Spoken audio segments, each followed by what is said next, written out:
ಇವತ್ತು ಕುಮಾರವ್ಯಾಸರು ತಮ್ಮ ಕಾವ್ಯದಲ್ಲಿ ಬರೆದಿರುವ ಗಣಪತಿ ಸ್ತುತಿರೂಪಕವಾದ ಒಂದು ಪದ್ಯವನ್ನು ತಿಳ್ಕೊಳ್ಳೋಣ.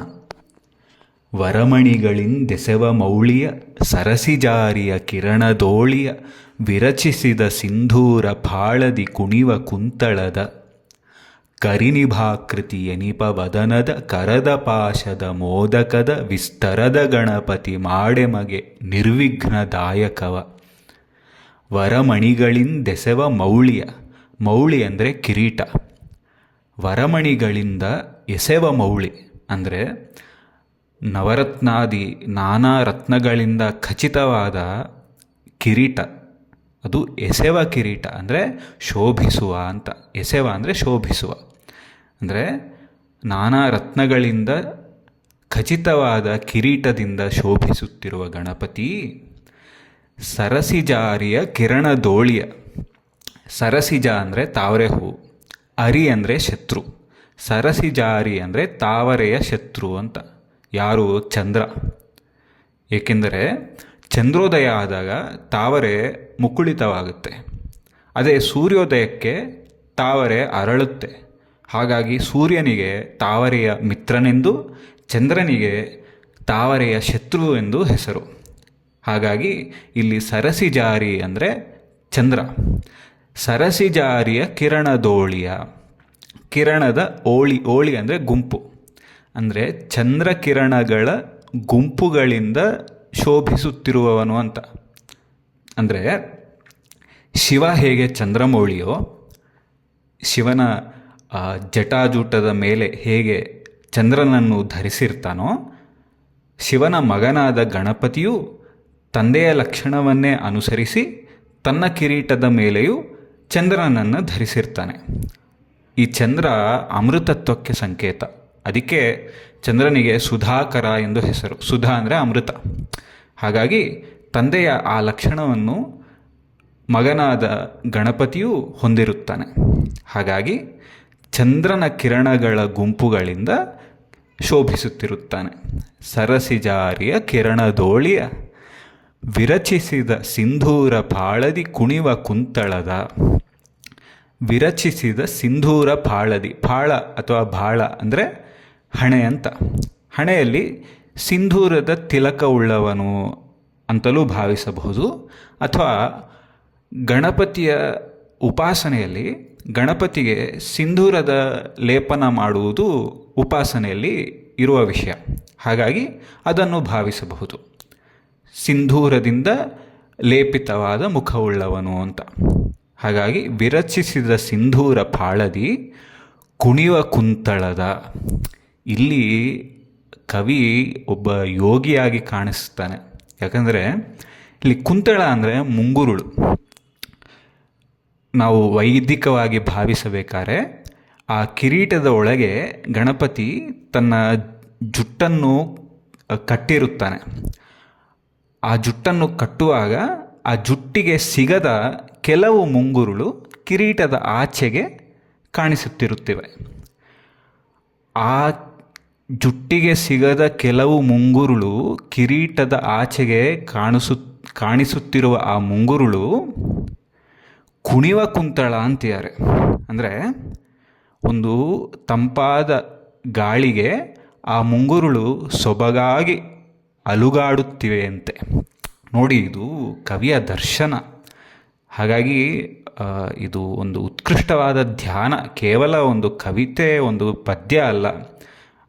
ಅದು ಕವಿ ಎಷ್ಟು ತನ್ಮಯದಿಂದ ಅದನ್ನು ದರ್ಶಿಸಿ ಧ್ಯಾನದಲ್ಲಿ ಅನುಭವಿಸಿ ಬರೆದಿದ್ದಾರೋ ಇಲ್ಲಿ ನಮಗೆ ಗೊತ್ತಾಗುತ್ತೆ.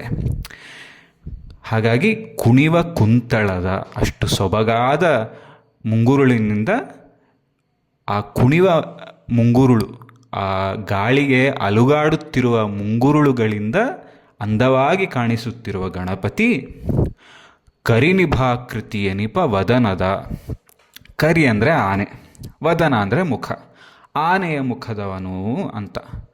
ಹಾಗಿದ್ರೆ ಕರಿವದನ ಅನ್ಬೋದಿತ್ತಲ್ಲ. ಕರಿನಿಭಾಕೃತಿ ಎನಿಪ ವದನದ ಅಂತ ಇಷ್ಟುದ್ದ ಯಾಕೆ ಹೇಳೋದು ಅಂದರೆ, ಕವಿಗೆ ಗಣಪತಿಯನ್ನು ಆನೆಯ ಮುಖದವನು ಅಂತ ಒಂದು ಪ್ರಾಕೃತವಾದ ಆನೆಗೆ ಹೋಲಿಸುವುದು ಇಷ್ಟ ಇಲ್ಲ ಅಂತ ಅನಿಸುತ್ತೆ.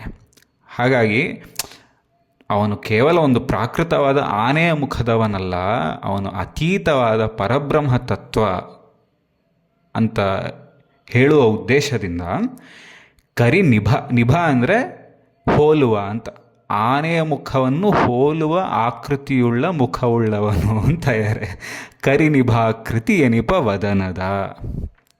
ಇಲ್ಲೇ ನಾವು ತಿಳ್ಕೋಬೇಕು, ನಾವು ದೇವತೆಗಳನ್ನು ಒಂದು ಆಕಾರದಲ್ಲಿ ಭಾವಿಸುವಾಗ ಆ ಆಕಾರಗಳು ನಮ್ಮಂತಹ ಪ್ರಾಕೃತಿಕವಾದ ಶರೀರಗಳು ಅಲ್ಲ, ಅವು ತೇಜೋಮಯವಾದ ಮಂತ್ರಮಯವಾದ ವಿರಾಟ್ ಮೂರ್ತಿಗಳು ಅನ್ನೋದು ಸದಾ ನಮ್ಮ ನೆನಪಲ್ಲಿ ಇರಬೇಕು. ಅದಕ್ಕೆ ಕವಿಗಳು ಈ ರೀತಿ ಬರೆಯೋದು. ಇವರು ಸಂಪ್ರದಾಯಬದ್ಧವಾದ ಶಾಸ್ತ್ರವನ್ನು ತಿಳ್ಕೊಂಡ ಕವಿಗಳಾದ್ದರಿಂದ ಇವರ ಕಾವ್ಯಗಳು ಅಷ್ಟು ಪ್ರಾಮಾಣಿಕವಾಗಿರುತ್ತೆ. ಕರಿನಿಭಾಕೃತಿ ಎನಿಪ ವದನದ ಕರದ ಪಾಶದ ಮೋದಕದ.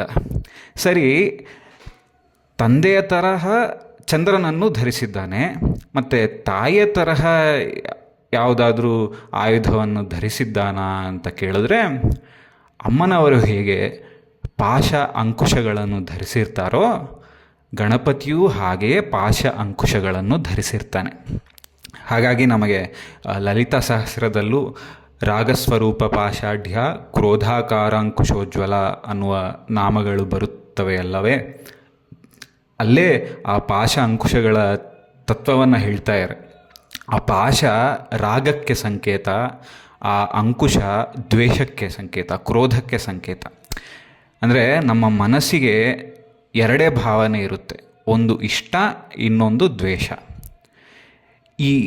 ಈ ಮನಸ್ಸಿನ ಈ ರಾಗದ್ವೇಷದ ದ್ವಂದ್ವಗಳಿಂದಲೇ ನಮಗೆ ಎಲ್ಲ ದುಃಖಗಳು ಆಗ್ತಾ ಇರುತ್ತೆ. ಹಾಗಾಗಿ ಈ ರಾಗದ್ವೇಷಗಳನ್ನು ನಾವು ನಿಗ್ರಹಿಸಿಕೊಂಡ್ರೆ ನಮಗೆ ಶಾಂತಿ ಸಿಗುತ್ತೆ. ಹಾಗಾಗಿ ಅಮ್ಮನವರು ಅಥವಾ ಗಣಪತಿ ತಮ್ಮ ಕೈಯಲ್ಲಿ ರಾಗಸ್ವರೂಪವಾದ ಪಾಶವನ್ನು, ದ್ವೇಷ ಅಥವಾ ಕ್ರೋಧ ಸ್ವರೂಪವಾದ ಅಂಕುಶವನ್ನು ಧರಿಸಿರುವುದು ಏಕೆಂದರೆ ತಮ್ಮ ಕೈಯಲ್ಲಿ ಇರುವುದು ಅದು. ಅಂದರೆ ಅವರು ನಿಗ್ರಹಿಸಬಲ್ಲರು, ತಮ್ಮ ಕಂಟ್ರೋಲ್ನಲ್ಲಿದೆ ಅಂತ ಹೇಳುವ ತತ್ವ ಅದು. ಹಾಗಾಗಿ ಅವರನ್ನು ಆಶ್ರಯಿಸಿದಾಗ ನಮ್ಮ ರಾಗದ್ವೇಷಗಳನ್ನು ಅವರು ನಿಗ್ರಹಿಸಬಲ್ಲರು ಅನ್ನೋದು ನಾವು ತಿಳ್ಕೋಬೇಕು. ಅದಕ್ಕಾಗಿಯೇ ಕರದ ಪಾಶದ ಅಂತ ಹೇಳ್ತಾರೆ ಕವಿ. ಇಲ್ಲಿ ಅಂಕುಶದ ಪ್ರಸ್ತಾವನೆ ಇಲ್ಲವಲ್ಲ ಅಂದರೆ ಕವಿತ್ವದಲ್ಲಿ ಕಂಪ್ಲೀಟ್ ಲಿಸ್ಟ್ ಹೇಳೋದಿಲ್ಲ. ಒಂದೆರಡು ಹೇಳಿದ್ರೆ ಮಿಕ್ಕಿದ್ದನ್ನು ನಾವೇ ತಿಳ್ಕೋಬೇಕು, ನಾವೇ ಆ್ಯಡ್ ಮಾಡ್ಕೋಬೇಕು. ಹಾಗಾಗಿ ಕರದ ಪಾಶದ ಮೋದಕದ. ಮೋದ ಅಂದರೆ ಆನಂದ, ಮೋದಕ ಆನಂದಕ್ಕೆ ಸಂಕೇತ. ಹಾಗಾಗಿ ಗಣಪತಿಯ ಕೈಯಲ್ಲಿರುವ ಮೋದಕ ಆನಂದಕ್ಕೆ ಸಂಕೇತ. ನಾವು ಅವನನ್ನು ಆಶ್ರಯಿಸಿದರೆ ನಮಗೂ ಆ ಆನಂದವನ್ನು ಪ್ರಸಾದವಾಗಿ ಕೊಡುತ್ತಾನೆ. ಕರದ ಪಾಶದ ಮೋದಕದ ವಿಸ್ತರದ ಗಣಪತಿ. ವಿಸ್ತರದ ಅಂದರೆ ವಿರಾಟ್ ರೂಪವಾದ ಗಣಪತಿ ಅಂತ ಭಾವಿಸಬಹುದು. ವಿಸ್ತರದ ಗಣಪತಿ ಮಾಡೆಮಗೆ ನಿರ್ವಿಘ್ನದಾಯಕವ. ನಮ್ಮ ಒಳ್ಳೆಯ ಕೆಲಸಗಳಲ್ಲಿ ಬರುವ ವಿಘ್ನಗಳನ್ನೆಲ್ಲ ತೊಲಗಿಸಪ್ಪ ಅಂತ ಕವಿ ಬೇಡ್ಕೋತಾರೆ.